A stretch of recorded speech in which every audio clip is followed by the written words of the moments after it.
Assalamualaikum warahmatullahi wabarakatuh. Alhamdulillahilladzi khalaqal mauta wal hayata liyabluwakum ayyukum ahsanu amala. Ashhadu an la ilaha illallah wahdahu la syarikalah wa ashhadu anna sayyidana Muhammadan rahmatan lil alamin. Allahumma salli ala sayyidina Muhammad wa ala alihi wa sahbihi wa barik wa sallim. Bapak-bapakku, ibu-ibuku, saudara-saudariku, jamaah dimanapun berada, kita sambung pengajian kita pada hari ini. Alhamdulillah, kita sudah ada di bulan suci Ramadan, bulan yang dinanti-nantikan kedatangannya oleh Rasulullah Sallallahu Alaihi Wasallam dan kita orang-orang yang beriman. Di dalam bulan suci Ramadan ada satu amal yang amal ini menjadi wajib di bulan Ramadan, akan tetapi tidak begitu di bulan-bulan yang lain. Saking pentingnya amal ini sampai-sampai ada satu surat dan ada satu ayat dalam Quran, surah Al-Baqarah ayat 183 bercerita tentang perkara ini. Perkara itu adalah, amal itu adalah siam, saum, puasa. Apa hebatnya puasa di bulan Ramadan? Apa pentingnya puasa bagi kita di bulan suci Ramadan? Man shoma ramadhana imanan wahtisaban ghufira lahu ma taqaddama min dzambih.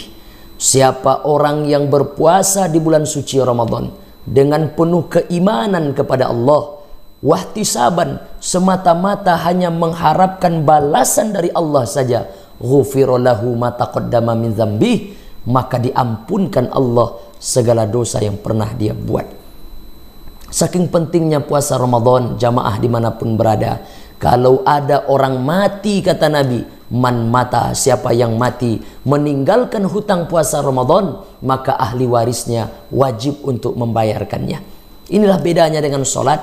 Kalau dulu mungkin di masa muda kita tidak sholat, atau banyak sholat yang kita tinggalkan, zuhur, asar, maghrib, isya, subuh yang kita lalaikan, hari ini kita sadar, hari ini kita bertobat, maka kita qadha, maka kita jemput balik, maka kita tunaikan hari ini. Selepas sholat zuhur, tegak lagi 2 rakaat mengqadha. Selepas sholat asar, tegak lagi 4 rakaat mengqadha. Begitu seterusnya. Kalau sudah meninggal, sudah selesai. Tapi beda dengan puasa Ramadan. Kalau kita mati, kita tinggalkan hutang puasa Ramadan yang belum dibayar, yang belum dilunasi, yang belum diqadha, maka ahli waris, kata Nabi, wajib untuk membayarkannya. Andai tidak dibayarkan gimana? Nanti di hari kiamat Bapak Ibu akan ditagih oleh Allah Subhanahu wa ta'ala. Bapak Ibu, saudara-saudariku, jamaah dimanapun berada, namun perlu kita juga fahami, sekalipun puasa Ramadan wajib, maka ada 9 golongan orang boleh tidak berpuasa di bulan Ramadan. Ini penting untuk kita sampaikan kepada jamaah, supaya ketika kita puasa di bulan Ramadan tidak rusak hati kita menengok orang yang mungkin tidak berpuasa sama seperti kita.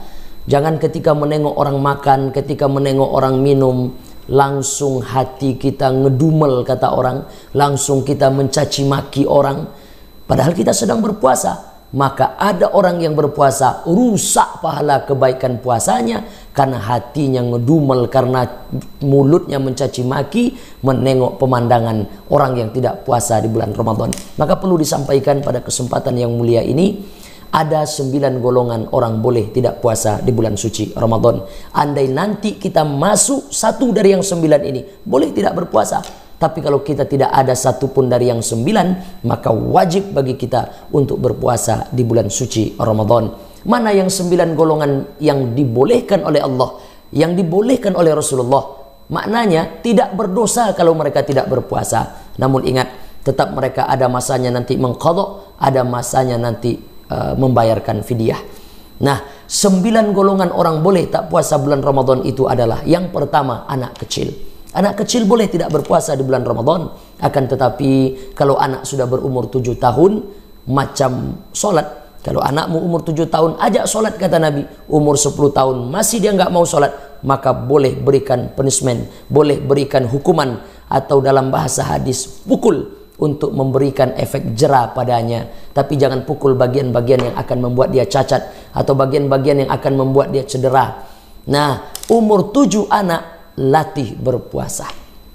Walaupun puasanya puasa beduk kata orang Jawa, ikut makan sahur dengan kita, nanti jam 8 pagi dia minta makan, kasih makan.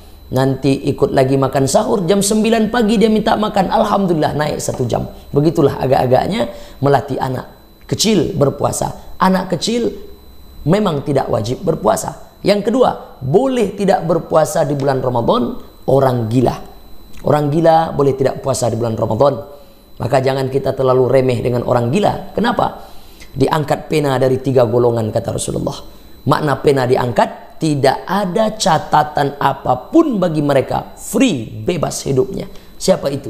Anak kecil sampai dia balik, orang tidur sampai dia bangun, orang gila sampai dia waras. Andai ada orang yang mati dalam kegilaannya, memang benar-benar gila, maka tak ada hisab baginya di hari kiamat, dia penghuni surga Allah. Nah, yang bermasalah adalah kita yang waras-waras hari ini. Karena itu menengok nanti kalau ada orang gila tidak berpuasa di bulan Ramadan, maka jangan dimarahi, karena memang dibolehkan untuk tidak berpuasa. Kemudian yang ketiga, boleh tidak berpuasa di bulan Ramadan orang sakit. Kalau ada nanti Bapak Ibu jamaah dimanapun berada sakit, sakitnya parah, kata dokter mesti minum obat ini, makan obat ini, kalau tidak semakin parah sakitnya, maka orang sakit yang parah boleh tidak puasa di bulan Ramadan. Yang keempat, boleh tidak berpuasa di bulan Ramadan orang tua yang sudah lanjut usia. Orang tua kita yang sudah renta, mak kita yang sudah berumur 80 tahun, ayah kita yang sudah berumur 85 tahun, ketika mereka sudah lemah, ketika mereka sudah renta, jangan lagi dipaksa untuk berpuasa. Orang tua yang sudah lemah, yang sudah renta, tak kuat lagi mereka puasa, maka mereka boleh tidak puasa di bulan suci Ramadan. Akan tetapi nanti selepas Ramadan atau di dalam bulan Ramadan, maka bayarkan fidyahnya. Anak kecil, orang gila, orang sakit, orang tua. Yang kelima, boleh tidak puasa bulan Ramadan orang haid. Yang keenam, boleh tidak berpuasa di bulan Ramadan orang nifas. Yang ketujuh, boleh tidak puasa bulan Ramadan orang hamil. Yang kedelapan, boleh tidak berpuasa bulan Ramadan orang yang menyusui. Ibu yang hamil tidak kuat berpuasa, maka boleh tidak puasa di bulan Ramadan.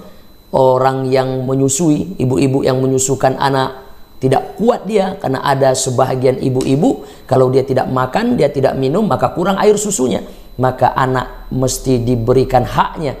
Maka ketika dia lemah dengan tidak makan, tidak minum, atau berkurang air susunya, maka boleh tidak puasa di bulan suci Ramadan. Maka satu orang anak membuat seorang ibu bisa tidak puasa Ramadan selama 3 tahun. Ramadan tahun ini dia tak puasa karena hamil. Ramadan tahun depan tak puasa karena menyusui. Ramadan tahun depan menyusukan anak tahun kedua.